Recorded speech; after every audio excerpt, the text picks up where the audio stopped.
Hello everyone, welcome to Sprint UPSC. We are discussing class 9th NCERT Democratic Politics 1 and we are on chapter 2 Constitutional Design. Constitutional Design में हम आज पढ़ने वाले हैं Making of the Indian Constitution कि what was the path for the making of the Indian Constitution. ठीक है, याद समझेंगे. इसको समझने के बाद नेक्स्ट चैप्टर में हम समझेंगे कॉन्स्टिट्यूएंट असेंबली के बारे में, बेसिक फीचर्स देखेंगे और कैसे फाइनली हमारा कॉन्स्टिट्यूएंट असेंबली जिस वजह से बनाई गई थी उसने अपना जो काम है वो फुलफिल किया, कॉन्स्टिट्यूशन बनाया. And then in the upcoming sessions we will try to understand about the guiding values of the Indian constitution. क्या ड्रीम थे, क्या प्रॉमिस थे, क्या फिलॉसफी थी और प्रीएम्बल क्या है हमारा institutional design finally. So that will be discussed in the upcoming section. For today, we are going to discuss the path to the Indian Constitution. So देखिए, हम बात कर रहे हैं making of the Indian constitution की और हमने इसके पहले वाले पार्ट्स में डिस्कस किया था the constitution of south Africa किया था. साउथ अफ्रीका के कॉन्स्टिट्यूशन जो जिस सर्कमस्टांसेस में बनाए गए थे उसी सर्कमस्टांसेस में, उसी तरह के डिफ़िकल्ट सर्कमस्टांसेस में इंडिया का कॉन्स्टिट्यूशन भी बनाया गया था. हमारा जो देखिए, हमारे यहाँ तो और बड़ा एक और प्रॉब्लम थी. हमारे यहाँ प्रॉब्लम नहीं, आप एक तरह का देख सकते हैं, एक फीचर था हमारे भारत का और अभी भी है, दैट इज़ डाइवर्सिटी. है कि नहीं? इतनी वास्ट कंट्री, इतनी ह्यूज कंट्री, इतनी डाइवर्स पॉपुलेशन, इतने सारे रिलीजन, इतनी सारी लैंग्वेज, इतने सारे कल्चर, इतनी सारी कास्ट, इतनी डाइवर्सिटी वाले देश में it was not an easy affair to make a single rule, single law that can be applied to all the people and that can please everyone. Is it possible? It is not possible. But that too, फिर भी हमने किया वो चीज़. It was not an easy affair. और specially ये उस वक्त का समय था जब people of India they were emerging from the status of subjects of that of the citizens. हम उस वक्त पे एक तो पहली बात तो ब्रिटिशर्स जा रहे थे, इतने उनके एज ओल्ड रूल के बाद हम फाइनली जो है इंडिपेंडेंट हो रहे थे, सिटीजन्स को अपनी आइडेंटिटी मिल रही थी. ऊपर से बात आगे पार्टीशन की, पार्टीशन स्टार्ट हो गया था भाई. पार्टीशन की वजह से on the basis of the religion काफ़ी ज़्यादा जो है एक सेग्रीगेशन जो है देश में क्रिएट हो चुका था. तो ये जो पूरा ट्रॉमेटिक एक्सपीरियंसेस था, लाइक इंडिपेंडेंस लेना, पूरा स्ट्रगल, उसके बाद इतना बड़ा पार्टीशन में इतनी सारे दंगे, इतने फसाद, सारी चीज़ें, it was a traumatic experience for the people of India and the Pakistan both. But यहाँ पे आप ये पूरे जो ट्रॉमा में देखोगे, एटलीस्ट 10 लाख पीपल, 10 लाख लोग, they were killed not only from India, from both the side, from both borders. Partition में जो वॉयलेंस हुआ था, जो सारी लड़ाइयाँ हुई थी, जो केओस हुआ था, उसमें अराउंड 10 लाख लोग मारे गए थे. ये सिर्फ प्रॉब्लम नहीं थी, एक और प्रॉब्लम थी. दूसरी प्रॉब्लम थी हमारे प्रिंसली स्टेट्स, रजवाड़े. सो वो जो प्रिंसली स्टेट्स थे, ब्रिटिशर्स उनको वैसे ही छोड़ के चले गए थे. ब्रिटिशर्स ने बोल दिया, सपोज ये आपका इंडिया है, ये आपका भारत है, ठीक है. अब भारत में बहुत सारे स्टेट्स हैं, मैं मैप नहीं बना रही, मैं आपको सिर्फ एक इमेजिनरी लाइंस बता रही हूँ. समझ लीजिए ये सारे स्टेट्स हैं. अब ये स्टेट्स के अंदर भी छोटे छोटे प्रिंसली स्टेट्स पूरे भारत में, ठीक है. और ये ब्रिटिशर्स जो थे वो ऐसे ही छोड़ के चले गए थे. इनके ऊपर छोड़ दिया था, इन प्रिंसली स्टेट्स के ऊपर, कि भाई ये आपकी मर्ज़ी है, आपको भारत में रहना है, समझ लीजिए इंडिया है और ये पाकिस्तान है, समझ लीजिए. और ये प्रिंसली स्टेट्स को बोल, यहाँ पाकिस्तान में भी तो प्रिंसली स्टेट्स हुआ होंगे ऑफकोर्स, तो यहाँ पे बोल के चले गए कि आप पे डिपेंड करता है, आपको यहाँ रहना है, इंडिया में रहना है, या फिर आपको पाकिस्तान में जाना है ना. यानी कि within the territory of India a country can be the part of a part of the India, territory of the India, like land part of the India inside the territory of India can be a part of the Pakistan politically. So ऐसा इतना बड़ा chaotic जो है system छोड़ के चले गए थे. सो उसके बाद हमारे Bismarck of India Sardar Vallabh भाई पटेल जी ने इस काम को बहुत अच्छे से निभाया और इस काम को बहुत अच्छे से किया. उन्होंने किया ये सारे प्रिंसली स्टेट्स का मर्जर, उनका इंटीग्रेशन किया हमारे भारत में. बहुत डिफ़िकल्ट टास्क था, अनसर्टेन टास्क था, इम्पॉसिबल टास्क था, but he did it very very well. Then constitution बन रहा था, when constitution was being written, future उन लोगों को वैसा नहीं दिख रहा था जैसा आज के डेट में हमें दिख रहा है. फ्यूचर तो देखिए, आप देखिए पार्टीशन के बाद इतना बड़ा सेग्रीगेशन हो चुका है, रिलीजन के बेसिस पे इतनी चीज़ें ख़राब हो चुकी हैं. ब्रिटिशर्स उस वक्त की सोशो इकोनॉमिक कंडीशंस अगर आप सुनेंगे तो आप सुन के रह जाएंगे कि उस वक्त की सोशो इकोनॉमिक कंडीशंस इतनी बेकार थी, लोगों के पास एम्प्लॉयमेंट नहीं थी, ठीक है, लोगों के पास एम्प्लॉयमेंट नहीं थी, लोग लिटरेट नहीं थे, सोसाइटल डिफरेंसेस इतने सारे थे हमारे यहाँ, स्पेशली सोशल डिस्क्रिमिनेशन बहुत था, अनटचेबिलिटी वगैरह बहुत बहुत ही ज़्यादा था। एक तरह का इलीट क्लास हुआ करता था इंडिया में, जो कि स्पेशली अपर कास्ट को बिलोंग करता था उस वक्त पे, जो बेसिक इंडस्ट्रियलिस्ट हुआ करते थे, और ये जो मेजर आपके इलीट्स ही हुआ करते थे, ठीक है, और वो भी बहुत कम संख्या में हुआ करते थे, and they have had created some kind of monopoly that time. उसकी वजह से क्या है, आपके देश में उस वक्त में इनकम डिस्पैरिटीज़, वेल्थ बोलते हैं ना, wealth inequality, income inequality of income was very very much prominent that time. So सिर्फ एक प्रॉब्लम नहीं थी कि हमारे ब्रिटिशर्स ऐसे ही छोड़ के चले गए थे, ब्रिटिशर्स उसके पीछे पूरा का पूरा एक देश ऐसा छोड़ के गए थे जो कि बहुत ही गरीब था, बहुत ही बुरी कंडीशन में था, और उसके यहाँ बहुत सारे सोशियो इकोनॉमिक एक्टिविटीज़ और and also you can say political traumas were being there. So उस वक्त पे कोई व्यक्ति कैसे सोच सकता है कि इस देश का फ्यूचर सिक्योर होगा, बट फिर भी हमारे कॉन्स्टिट्यूशन मेकर्स ने कोशिश की, और आज जैसा दिख रहा है वो सिर्फ और सिर्फ हमारे जो फ्रीडम फाइटर्स हैं उनकी मेहनत की बदौलत आज का देश जैसा भी चल रहा है आपका वैसे चल रहा है। The makers of the constitution they had anxieties कि हमारा प्रेजेंट फ्यूचर कैसा होगा देश का। सीरियस बहुत ही मतलब आसान सी बात है, होगा ही ऐसे सिचुएशन में। We will try to understand what was the path to the constitution. So देखिए इतनी सारी डिफ़िकल्टीज तो थी, बट एक एडवांटेज भी था हमारे मेकर्स के पास, हमारे कॉन्स्टिट्यूशन मेकर्स के पास। Unlike South Africa, they did not have to create the consensus about what the democratic India should look like. आपने देखा साउथ अफ्रीका के कॉन्स्टिट्यूशंस में white and blacks and to and certain extent, ये black वाली party में आपके coloured और Indian भी आ जाते हैं, इन सब के बीच में इनको क्या एक कंसेंसस क्रिएट करना पड़ा कि भाई हाँ ठीक है, तुम भी कॉम्प्रोमाइज़ कर लो थोड़ा, तुम भी कॉम्प्रोमाइज़ कर लो, और आपस में मिलके कुछ बना लेते हैं रूल्स।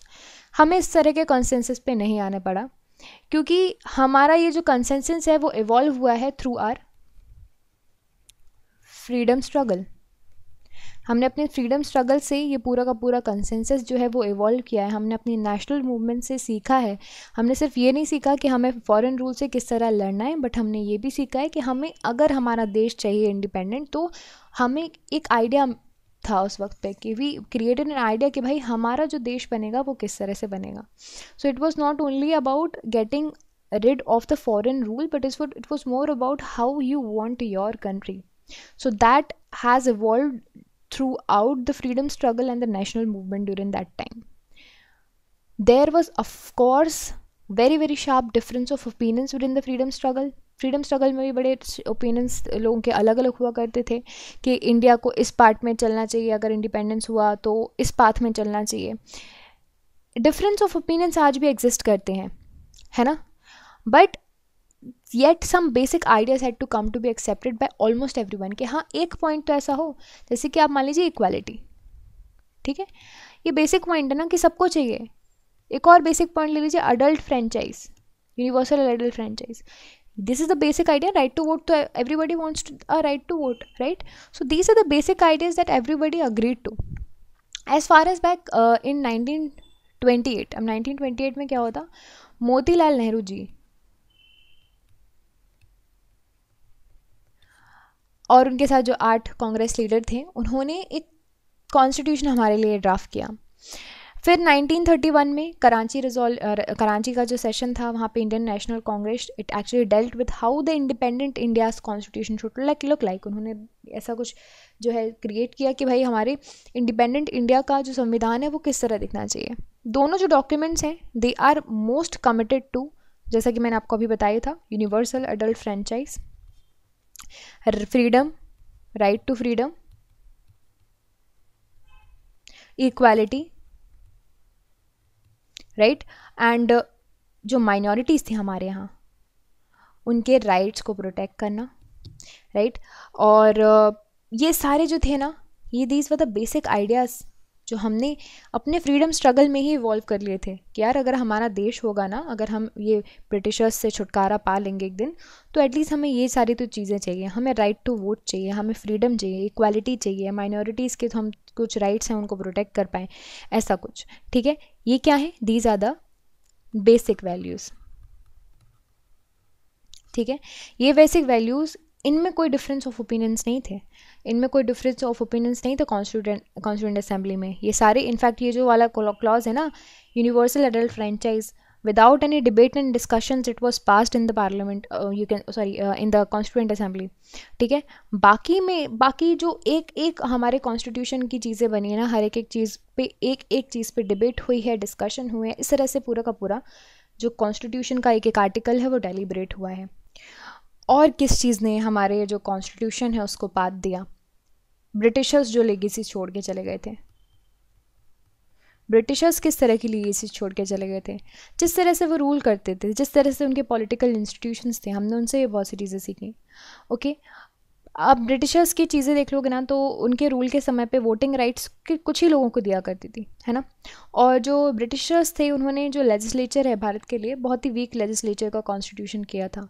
फिर 1937 में प्रोविंशियल लेजिस्लेचर आई, इलेक्शंस कंडक्ट हुए, मिनिस्टर्स इलेक्शंस को कंडक्ट करवाया गया प्रोविंशियल लेजिस्लेचर्स के लिए एंड मिनिस्टर्स के लिए ऑल ओवर ब्रिटिश इंडिया। ये जो थे ना, ये सारे जो हम बात कर रहे हैं इलेक्शंस की, ये डेमोक्रेटिक नहीं थे, पूरी तरह से डेमोक्रेटिक नहीं थे, ये बात याद रखना है आपको। These were not the democratic completely. Okay, तो क्या हमने सीखा, हमें इस वक्त चाहिए थी डेमोक्रेसी ना, सारे इंस्टीट्यूशंस में हर चीज़ में भागीदारी इक्वली चाहिए थी। तो हमने इन चीज़ों से सीखा कि भाई, अगर ये सारे एक्सपीरियंस से सीखा कि अगर हमें हमारे लेजिस्लेटिव इंस्टीट्यूशंस में काम करना है तो हमें उसको यूज़फुल कैसे बनाना है, अपने जो इंस्टीट्यूशंस हैं उनमें काम कैसे करना है, उनको वर्किंग कैसे बनाना है। तो हमने एज ए इंडियन कॉन्स्टिट्यूशन हमने अडॉप्ट किया इंस्टीट्यूशनल डिटेल्स, और तो और बहुत से ऐसे प्रोविजंस थे हमारे जो कॉलोनियल रूल था उस वक्त पे। 1935 का एक्ट, जिसको मिनी कॉन्स्टिट्यूशन भी बोला जाता है, हमने वहाँ से भी बहुत सारी चीज़ें, इंस्टीट्यूशनल प्रोसीजर्स, डिटेल्स, ये सारी चीज़ें कॉलोनियल लॉ से जो है हमने इवॉल्व की और सीखी।